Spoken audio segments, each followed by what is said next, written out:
In 1870, a 31-year-old man in Cleveland, Ohio, controlled 4% of America's oil refining capacity. By 1880, he controlled 90%.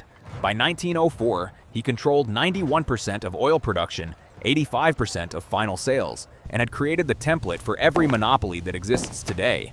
His name was John D. Rockefeller, and the system he built, the corporate structures he invented, the monopolistic tactics he perfected, they didn't die when Standard Oil was broken up in 1911. They evolved, they spread, and they control your life right now in 2025. The gasoline you pump, the drugs you buy, the tech platforms you use, the food you eat, the banks you borrow from, every single one uses the Rockefeller playbook. Vertical integration, horizontal consolidation, regulatory capture, tax-exempt foundations that shape policy, and market dominance so complete that competition becomes impossible. Rockefeller didn't just build an oil empire. He built the architecture of modern corporate control, and you cannot escape it. Because the system isn't Standard Oil. The system is the method, and that method has been replicated by every dominant corporation for 150 years. Amazon uses it, Google uses it, Pfizer uses it, JP Morgan uses it. They all learned from the same blueprint, the Rockefeller blueprint. Control the supply chain vertically, eliminate competitors horizontally, capture the regulators, use philanthropy to buy legitimacy, and when the government finally breaks you up, make sure the pieces you control are worth more than the whole. Let me show you exactly how Rockefeller built this system, how he used it to become the richest man in history, how Standard Oil's breakup actually made him richer, and why 114 years after that breakup, you still live in the world Rockefeller designed. Because understanding the system isn't academic, it's survival. The system is designed to extract wealth from you and concentrate it at the top. And once you see how it works, you'll see it everywhere. John Davidson Rockefeller was born July 8, 1839 in Richford, New York. His father was a con man who sold fake cancer cures. His mother was a devout Baptist. This combination, the con man's ruthlessness and the Baptist's moral certainty, would define Rockefeller's entire approach to business. He would destroy competitors without mercy while believing God had chosen him to organize industry for the betterment of mankind. This wasn't hypocrisy. This was genuine conviction that his monopoly was moral because it brought order to chaos and efficiency to waste. In 1859, oil was discovered in Titusville, Pennsylvania. The oil rush began. Thousands of prospectors flooded into western Pennsylvania to drill. Fortunes were made and lost overnight. It was chaos, boom and bust. Overproduction collapsed prices, then shortages spiked them. Rockefeller, who was 20 years old and working as a bookkeeper in Cleveland, saw opportunity. But not in drilling. Drilling was volatile, risky, dependent on luck. Rockefeller saw opportunity in refining, turning crude oil into kerosene for lamps. That was the real business. In 1863, Rockefeller invested $4,000 in his first oil refinery in Cleveland. Within 2 years, it was the largest refinery in Cleveland. But Cleveland had 30 refineries. Competition was fierce. Margins were thin. Most refineries operated at the edge of bankruptcy. This is where Rockefeller's genius emerged. He didn't try to compete on price. He tried to eliminate competition entirely, and he did it through a method that would become the foundation of corporate America. Vertical integration. Vertical integration means controlling every stage of production. Most refineries just refined oil. They bought crude from drillers, refined it, and sold kerosene to distributors. They controlled one step. Rockefeller decided to control all the steps. He bought the barrel-making factories so he didn't have to buy barrels. He bought tank cars and railroads to ship his own oil. He bought his own warehouses for storage. He bought the distribution networks to sell directly to consumers. Every step that used to be a separate business generating profit for someone else, Rockefeller brought in-house. This gave him massive cost advantages. While competitors paid 25 cents per barrel from barrel makers, Rockefeller made his own for 15 cents. While competitors paid railroads to ship oil, Rockefeller owned the tank cars and negotiated secret rebates. The railroads paid him to ship his oil and charged competitors more. This wasn't just efficient, this was predatory. Rockefeller could sell kerosene at prices that put competitors out of business while still making profit. And that's exactly what he did. By 1870, Rockefeller created Standard Oil Company of Ohio. His refinery capacity had grown from one small plant to the largest refining operation in the world. But he still only controlled 4% of American refining. That wasn't enough. So Rockefeller launched the second phase of his strategy, horizontal integration. If vertical integration is controlling the entire supply chain, horizontal integration is buying or destroying every competitor. In 1872, Rockefeller initiated what historians call the Cleveland Massacre. Over 3 months, Rockefeller approached every refinery owner in Cleveland. He offered to buy their refineries. If they agreed, he paid fair market value and often hired them as managers. If they refused, he launched a price war. Rockefeller would drop the price of kerosene below cost. His competitors, who couldn't produce as cheaply, lost money on every sale. They had 2 choices: sell to Rockefeller or go bankrupt. Most sold. A few fought. They all lost. By the end of 1872, Rockefeller controlled 25 of Cleveland's 26 refineries. He went from 4% to 25% of American refining capacity in 3 months. This was the blueprint. Offer to buy. If they refuse, destroy them economically and buy the ruins. This method would be used in every industry by every monopoly for the next 150 years. But Rockefeller wasn't satisfied with Cleveland. He wanted the entire country. Through the 1870s, Rockefeller expanded Standard Oil across America. He bought refineries in New York, Philadelphia, Pittsburgh, Baltimore. He used the same tactics everywhere. Secret railroad rebates that made his shipping costs lower than competitors, vertical integration that made his production costs the lowest, and ruthless price wars that destroyed anyone who refused to sell. By 1879, Standard Oil controlled 90% of America's refining capacity. 90%. That's not a business. That's a monopoly. But here's where Rockefeller's true genius emerged. He understood that monopolies face 2 problems. First, they're illegal. The Sherman Antitrust Act was passed in 1890 specifically to break up monopolies like Standard Oil. Second, they're hated. The public despised Rockefeller. He was called a robber baron, a ruthless tyrant, the most hated man in America. Rockefeller needed a solution to both problems, and he found it: the trust. In 1882, Rockefeller's lawyers created the Standard Oil Trust. Here's how it worked. Standard Oil of Ohio couldn't legally own companies in other states, but a trust could. Rockefeller created a trust that held the stock of all Standard Oil companies. 41 shareholders, all Rockefeller and his close associates, controlled the trust. The trust controlled the companies. This was the first major corporate trust in American history, and it became the model for every trust that followed. Sugar Trust, Tobacco Trust, Steel Trust, all copied Rockefeller's structure.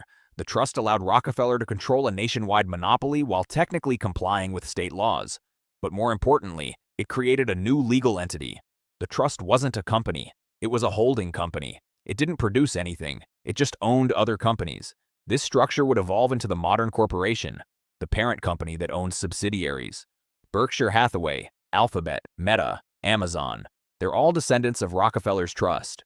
By 1904, Standard Oil controlled 91% of oil refining in America and 85% of final sales. Rockefeller was the richest man in the world. His net worth was $900 million. That's $25 billion in today's money, but that's just paper wealth. At his peak in 1913, Rockefeller was worth $400 billion inflation-adjusted dollars. Richer than Jeff Bezos, Elon Musk, Bill Gates combined. The richest individual in modern history, and he built that wealth through the system. Vertical integration, horizontal consolidation, legal structures that concentrated control.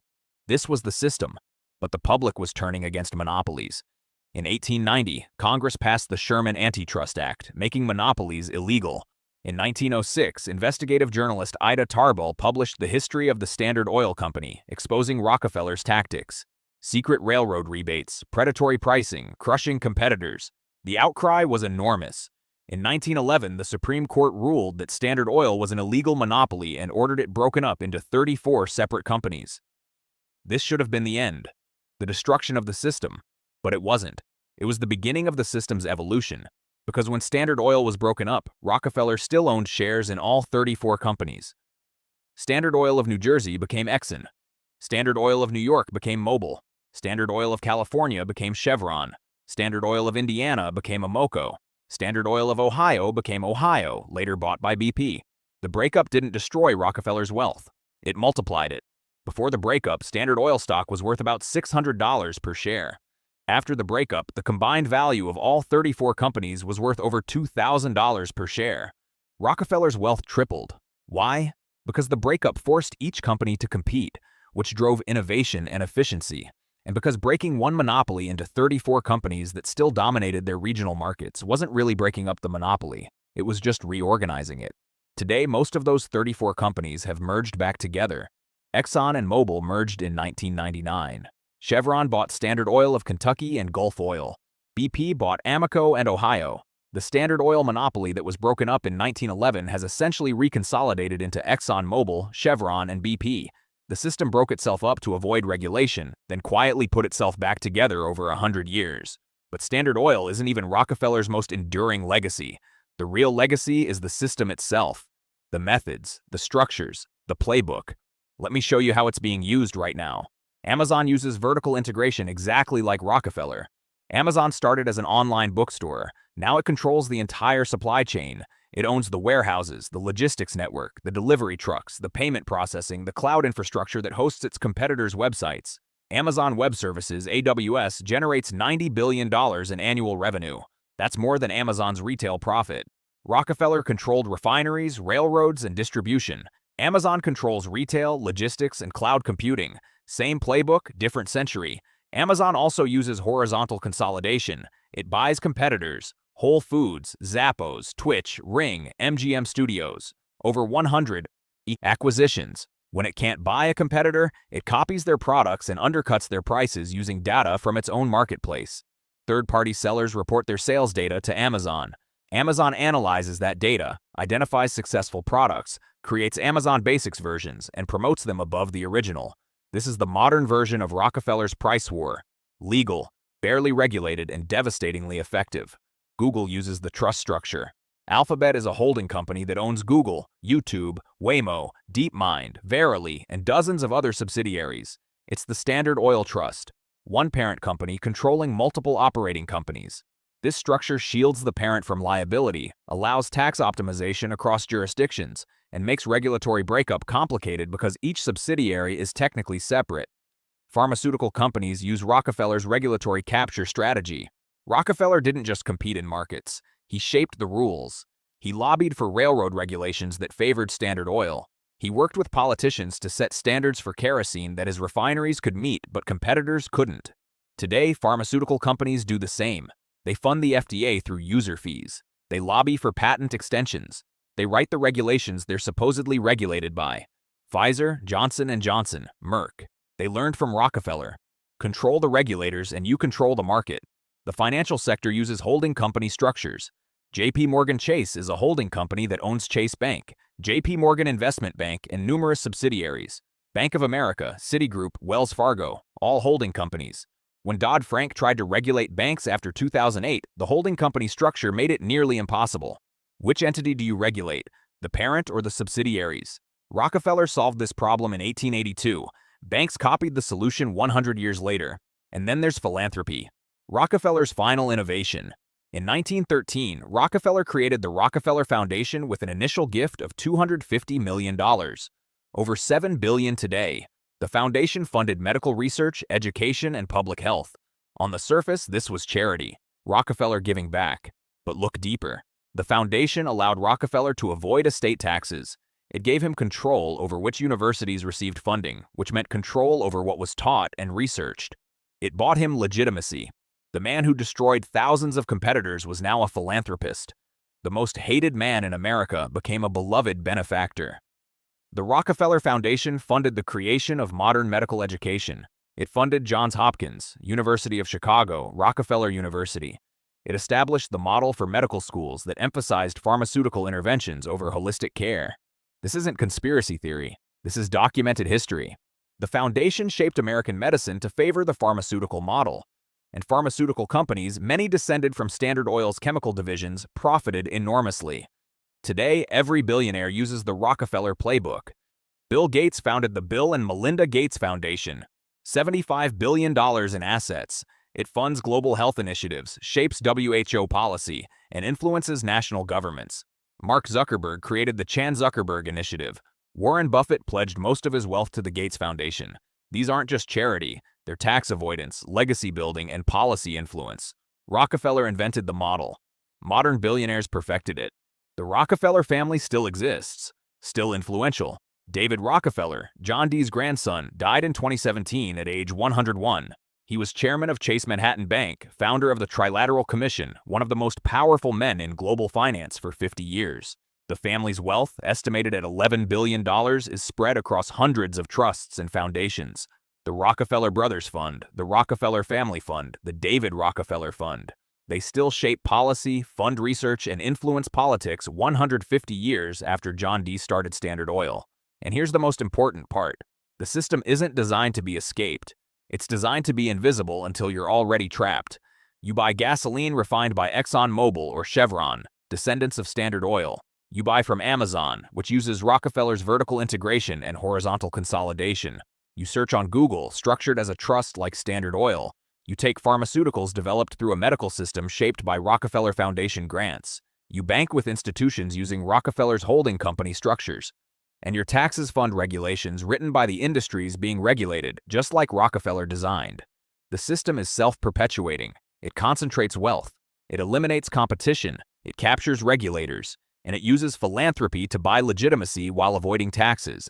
This is the Rockefeller system, and it's not a conspiracy. It's just corporate structure, legal, accepted, and replicated by every dominant company in every major industry. You cannot buy oil outside the descendants of Standard Oil. You cannot avoid Amazon's logistics network. You cannot opt out of pharmaceutical medicine shaped by Rockefeller grants. You cannot escape the banking system built on Rockefeller's holding company model. You live inside the system, and the system extracts wealth from you every single day and concentrates it at the top, exactly as Rockefeller designed it to do in 1870. Here's what makes Rockefeller different from other robber barons. Carnegie built steel mills. When he died, U.S. Steel remained, but Carnegie's personal control ended. Vanderbilt built railroads. When he died, the railroads continued, but fragmented. J.P. Morgan built financial empires. When he died, his partners carried on, but his personal dominance faded. But Rockefeller built a system, and systems don't die with their creators. They evolve, they adapt, they spread. Standard Oil was broken up in 1911, but the vertical integration model spread to every industry. The trust structure became the holding company. The regulatory capture became lobbying. The philanthropy became foundations. Every piece of Rockefeller's system was copied, refined, and embedded into corporate law, tax code, and regulatory frameworks. Rockefeller died in 1937. But his system became stronger after his death because it wasn't dependent on him. It was structural. Let me show you the mechanism, how the system extracts wealth from you. You need gasoline. You have a choice. Exxon, Chevron, BP, Shell, all of them are price-coordinated oligopolies descended from Standard Oil or using its methods. You're not choosing. You're selecting between branches of the same tree. You need to buy products. You have a choice. Amazon, Walmart, Target. Amazon dominates through vertical integration. Walmart and Target must match its scale or die. Same system, different companies. You need internet search. Google has 92% market share. That's higher than Standard Oil's peak of 91%. But Google isn't considered a monopoly by regulators because it's free. You pay with data instead of money. Rockefeller would have loved this innovation. A monopoly so complete that users don't even realize they're paying. You need social media. Facebook has 3 billion users. Instagram, also Facebook. WhatsApp, also Facebook. You're not choosing platforms, you're choosing which meta property to use. Horizontal consolidation, exactly like Rockefeller. You need healthcare. You see a doctor trained in a system shaped by Rockefeller Foundation grants. You receive pharmaceuticals developed by companies using patents, regulations, and structures pioneered by Standard Oil's chemical divisions. You pay insurance companies using Rockefeller's corporate structures. Every step, extraction. Every choice, an illusion. The average American spends $4,000 per year on gasoline, $3,000 per year on Amazon, $5,000 per year on healthcare beyond insurance, $4,200 per year on internet and technology services. That's $13,200 per year flowing to companies using Rockefeller's system. Over a lifetime, that's $660,000 of wealth transfer. Not to innovative startups or small businesses, to monopolistic corporations using 150-year-old tactics to eliminate competition and extract maximum profit. And you cannot escape it. You could refuse to buy gasoline, but you need to work, which requires transportation. You could refuse to use Amazon, but competitive pricing and convenience make it nearly impossible to avoid. You could refuse Google, but what alternative has 92% market share? You could refuse Facebook, but social connection is controlled by Meta's platforms. You could refuse pharmaceutical medicine, but medical licensing, insurance coverage, and cultural acceptance are all shaped by the Rockefeller system. This is Rockefeller's ultimate achievement. Not that he became the richest man in history, that he built a system that makes escape impossible. A system where every path leads back to consolidated corporate control, where competition is crushed before it threatens the dominant players, where regulators protect incumbents instead of consumers, where philanthropy buys influence that perpetuates the system. This is the Rockefeller system, and you live in it whether you know it or not. But here's what Rockefeller understood that most people miss. The system isn't evil, it's efficient. Vertical integration reduces costs. Horizontal consolidation eliminates wasteful competition. Regulatory capture provides stability. Foundations fund genuine research. The system works. It delivers products cheaper, faster, and more reliably than chaotic markets. Standard Oil made kerosene affordable for average Americans. Before Standard Oil, kerosene cost 58 cents per gallon. After Standard Oil's efficiencies, 8 cents per gallon. An 86% price reduction. That's not exploitation, that's efficiency. Amazon delivers products in 2 days. Google answers every question in seconds. ExxonMobil produces gasoline at scale. Pfizer develops life-saving drugs. The system delivers value. The problem isn't that it doesn't work. The problem is that it concentrates wealth at the top while delivering efficiency at the bottom. You get cheap gasoline, fast shipping, instant information, and effective medicine. Rockefeller's heirs get trillions in accumulated wealth. Both things are true. So what do you do? How do you respond to a system you cannot escape? 3 options. 1. Accept it. Understand that consolidation and monopoly are features of advanced capitalism, not bugs. Use the efficiencies they provide. Buy from Amazon. Use Google. Accept that wealth will concentrate. 2. Resist it. Support antitrust enforcement. Buy from small businesses even when it costs more. Use alternatives even when they're inferior. Vote for politicians who promise to break up monopolies. Make the system less efficient in exchange for less consolidation. 3. Understand it and position accordingly. If you cannot escape the system, benefit from it. Buy stock in the companies that dominate. Exxon, Chevron, Amazon, Google, Pfizer, JP Morgan. If the system extracts wealth from everyone and concentrates it in these companies, own these companies. This is what Rockefeller did. He owned Standard Oil while everyone else bought its products. He extracted wealth from the system he built. You can do the same, not at his scale, but proportionally. Own the extractors instead of being extracted from. This isn't investment advice. This is pattern recognition. The Rockefeller system has concentrated wealth for 150 years. It will continue concentrating wealth because it's embedded in corporate law, tax code, and regulatory structures. Fighting it is noble, but exhausting. Escaping it is impossible. Understanding it and positioning within it is pragmatic. John D. Rockefeller died in 1937 at age 97. He lived long enough to see Standard Oil broken up, reconsolidate, and spread its methods across every industry. He lived long enough to see his foundation reshape American medicine and education. He lived long enough to see his grandchildren positioned at the top of American finance and industry. He built a system that outlived him by a century and will outlive us all. The system is vertical integration, horizontal consolidation, corporate trusts, regulatory capture, and philanthropic influence. It started with Standard Oil. It spread to steel, railroads, sugar, tobacco, then to automobiles, electronics, pharmaceuticals, technology. Now it dominates every sector of the economy, and you cannot escape it. You can only understand it. Rockefeller said, "Competition is a sin." Most people hear that as greed, but Rockefeller meant it theologically. Competition is wasteful. It duplicates effort. It destroys capital. Consolidation is righteous. It creates efficiency. It serves consumers through lower prices. Monopoly isn't theft. It's the natural end state of efficient markets. This was Rockefeller's worldview, and he built a system to enforce it. 150 years later, we live in that system. Amazon eliminates retail competition. Google eliminates search competition. Meta eliminates social media competition. Exxon, Chevron, and BP control oil. Pfizer, Merck, and Johnson & Johnson control pharmaceuticals. JP Morgan, Bank of America, and Citi control banking. The consolidation Rockefeller started has reached its logical conclusion. The end state isn't thousands of competitors. It's 3 to 5 dominant players in every industry, all using Rockefeller's playbook. And the consolidation continues. Every year, fewer companies control more market share. Every year, barriers to entry get higher. Every year, the system gets harder to escape. This is the Rockefeller system, not Standard Oil. The method.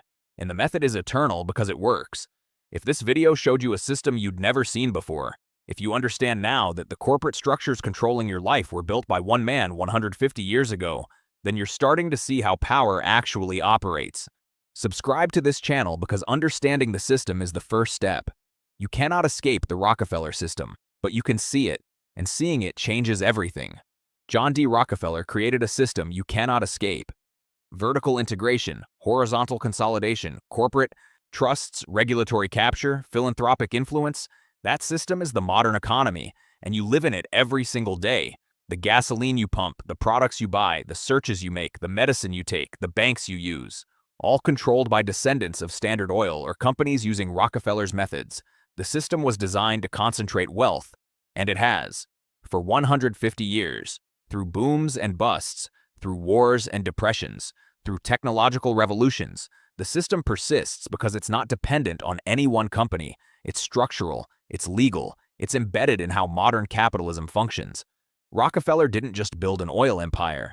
He built the architecture of corporate control, and that architecture surrounds you. Every transaction you make, every product you buy, every service you use feeds into the system, and the system extracts wealth and concentrates it at the top, just as Rockefeller designed. You cannot escape it because the system is totalizing. It controls oil, retail, technology, pharmaceuticals, finance, media. Every sector, every market, every choice is between options the system provides. This is Rockefeller's legacy, not Standard Oil, not his personal wealth. The system itself, a method for concentrating control that has survived 150 years, spread to every industry, and shows no sign of weakening. Because the system works, it delivers efficiency, and efficiency concentrates power. This is the world Rockefeller built, and you live in it whether you understand it or not. But now you understand it. You see the vertical integration when Amazon controls its entire supply chain. You see the horizontal consolidation when Google owns YouTube and Meta owns Instagram. You see the trust structure in Alphabet and Berkshire Hathaway. You see the regulatory capture when pharmaceutical companies fund the FDA. You see the philanthropic influence when billionaires shape global health policy. The system is visible now, and once you see it, you cannot unsee it. The question isn't whether the system exists. It does. The question is what you do with that knowledge. Do you accept it? Do you resist it? Do you position within it? That choice is yours. But the system itself isn't going anywhere. It's too efficient, too embedded, too profitable for those at the top. The Rockefeller system will continue extracting wealth and concentrating power for as long as modern capitalism exists. Because the system isn't Standard Oil. The system is the method, and the method is eternal. Welcome to Rockefeller's world. You've been living in it your entire life, but now at least you know who built it and why. That knowledge won't free you from the system. Nothing will, but it will help you see clearly. And clear sight is the first step to making informed decisions about how you navigate a world designed by a man who died 88 years ago, but whose influence is more powerful today than ever. John D. Rockefeller created a system you cannot escape, and now you finally understand why.